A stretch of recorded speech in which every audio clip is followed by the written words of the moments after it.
I would say there was a few times like that. The one that pops into my mind first is when I think I was about like 14 or 15 years old. I took a trip to Iran where my family is from. And I hadn't been there in a long time. Like, I think the last time I'd been there before that was when I was like 4 or 5 years old. So I didn't really have much memory of it. And I went there and I learned a lot about, not just my, you know, my, I learned a lot about my culture in the country. You can learn about your culture within, like I was living in the United States. So I learned from my parents about my culture, but seeing it firsthand in the country that I'm from was really eye opening for me. And I was able to also visit a lot of fabric stores in Iran that, I was able to see really cool textile designs that they had. So that did inspire me to continue my sewing work back in the United States and take influence from Iranian culture. My sewing is I've made it a priority of mine because it's something that I enjoy to do and I consider it to be self-care. So it should never be something that I feel burdened to do. So if I ever find myself feeling that way, I recognize maybe it's time to, slow it down a little bit, take a break, um, and revisit it at a later time when I'm feeling in a better headspace. It's easy to overlook young business people, especially young business women, right? You think they're not really in it for the long haul. And I mean, what I say to that is if, to young people that are maybe looking to start a business, if you like what you're doing, if you're genuine about your craft or whatever it is that you are selling, um, you don't need to worry about those people because the passion will speak for itself.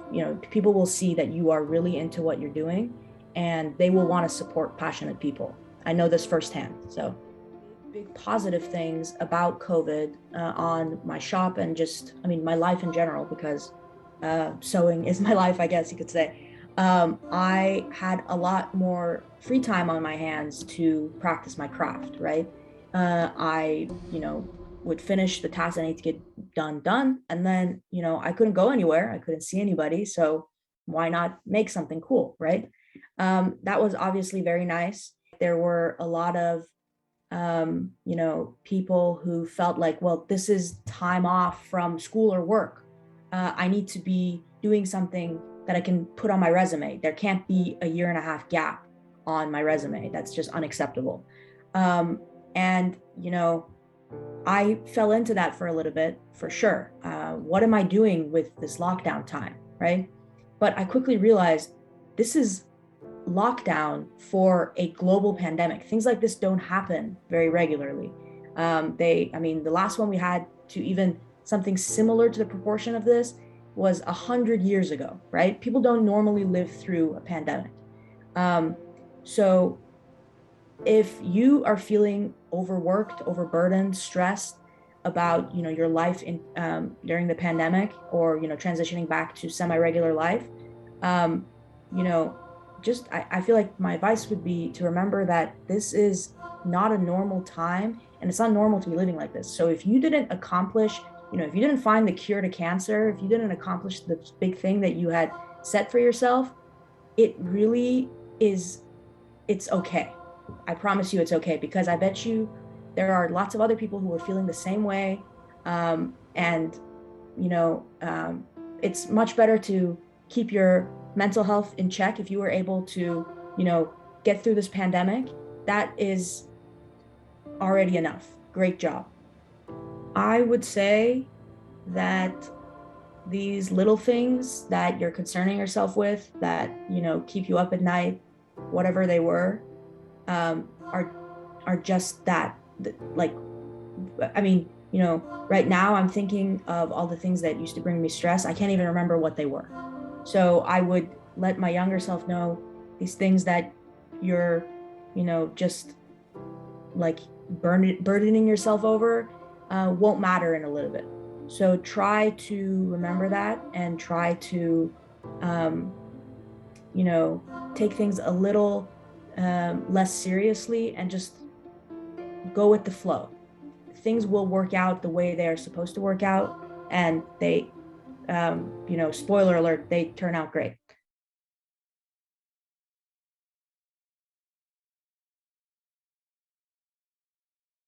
I don't know, sometimes people may, criticize that and be like, oh, you have to know what you're doing. But I think there's a lot of good in that as well, of like, as you learn about what works and what doesn't, that you kind of like change what you're doing to advocate for exactly what you want. We know we want to do something. We know we want to create something about this issue that we're passionate about. And so we knew we wanted to create a nonprofit, and we were saying, like, well, how do we do that? Right. And so we met with some of our mentors and teachers and successful people we knew in our community to get advice from them. But one thing we were told a lot was, don't set your goals too high. Like, don't come up with these big things that you want to do because, you're too young for that. Right. And unfortunately, that is something that we were told a lot. And while that is true to some extent, it can be degrading. And I know Misha and I have both felt this, because just because you're young doesn't mean you can't achieve this or achieve this goal or do great things. So that's definitely something we were told a lot across the world. So I think we must use the privilege that we have as youth to advocate for issues that we are passionate about and create real change in our communities. So whether that means getting involved in organizations that are advocating for issues that you're passionate about or that you want to see implemented into the government structure and into your community, you can join that organization and really be a part of that change. So in my opinion, I don't feel like us youth, I feel like we have to be an activist. I feel like we don't really have an option, right? Because there's so many issues in our world that we care about. There's so many things that we want fixed, and we don't have any chance of fixing or mending them if we don't start now. And so it has to start with us. It has to start with our action.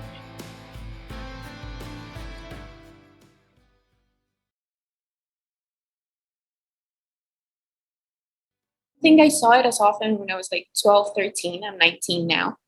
But it wasn't until like 2 or 3 years that I started seeing people I follow actually talking about those struggles. And that kind of motivated me to say, well, those things, those issues that you're going through can help people that have maybe no representation or haven't heard that their feelings are valid. Because for me, as a 13-year-old, I had no idea that feeling uncomfortable in your body was something natural, because everybody out there was just in love with their body and like dressing it up.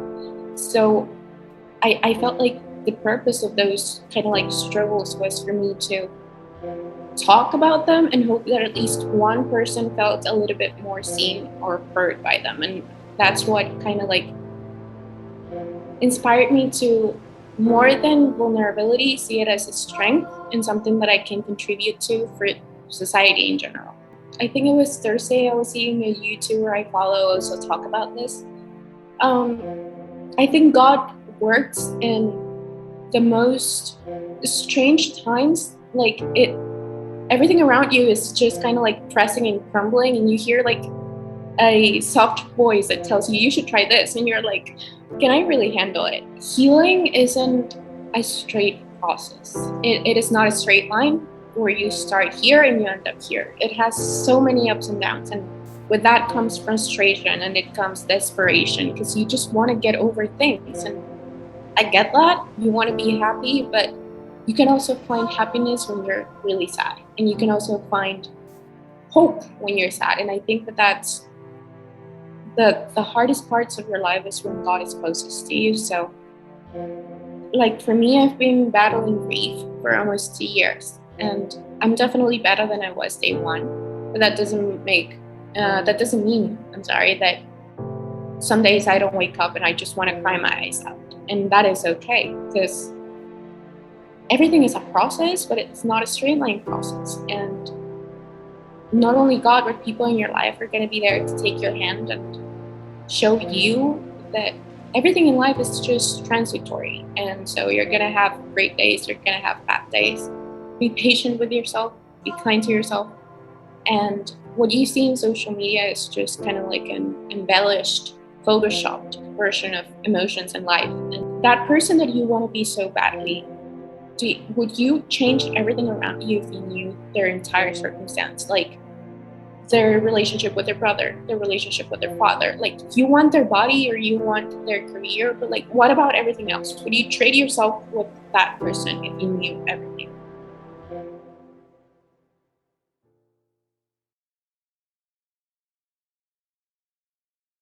Loneliness can change a lot of things in our life.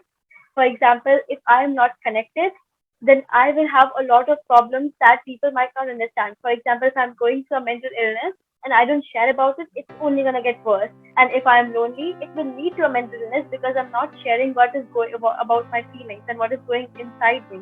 Then it will lead to a mental illness. So loneliness is the one factor that is a factor and root in all of the problems that we're facing today. So that's why we need to aim at it and focus at it. We cannot ignore our feelings and keep moving with life, keep stuffing work, keep stuffing life. One day they will come back at us. They'll jump out of the spring that we have kept to push them down. They will jump out like a spring and we'll have to face them. See, when people say that I need connection, who am I without them? You need to first define yourself. You need to define who you are, and only then can you connect with people. For example, if I don't know who I am, if I don't understand myself and I come out and try to meet you and try to become friends with you, then I'll just try to please you. People please you or fit in with you. And if you say that I like pink, I'll say, oh yeah, me too, because I don't understand myself. I'm not authentic. I don't belong to myself. I don't understand myself, then I cannot come out and have a real connection with you. Boundaries. Before we start building connections, it is so much better to have a boundary that maybe not a lot of boundaries, but at least have two boundaries. That this is the most extreme thing that I don't want this person to do, and this is the most extreme thing that I don't want in this relationship. These two boundaries will help you so much to build a bridge so that you feel comfortable walking over the river. If we don't have a bridge, how cautious we are, right? When you're walking over something, that oh my god, I might fall. Oh my god, I might fall. But as long as there are railings, there are railings to the bridge. There is a boundary. We feel safe. That's why you feel safe in your relationship. You feel so connected. That's why you need boundaries. Okay, so the first step, nourish yourself, understand your needs. Second, build boundaries. And third, prioritize. Learn how you want to prioritize your relationship. Do you want to call once a week? Decide that. Otherwise, if we don't put it in our schedule, we forget. We all are so busy with our work, with our responsibilities, that we forget that we need to give time to nourish our relationship. That, but the fact is, if they're not right for you, if they're not making you feel comfortable, if they're not respecting your boundaries, you are lonelier with them. So leave them right now. That is my advice. Leave them right now. You'll be less lonely without them. I can give you guarantee that you'll feel lonely for a time, but you'll build healthier relationships once you leave them. It's not all in your head. Like if you are feeling something, you are not making it up. You are not. It's not all in your head. People who are mentally healthy don't make stuff up. They don't pretend that they are not. If you are feeling something, it is real. Believe yourself, understand yourself. Take time to understand your needs and what you're going through and what your feelings are. Often we say it's all in your head. It's no big deal, and don't let that belief don't let that belief bring you down and think that your needs are less than someone else's. That's all.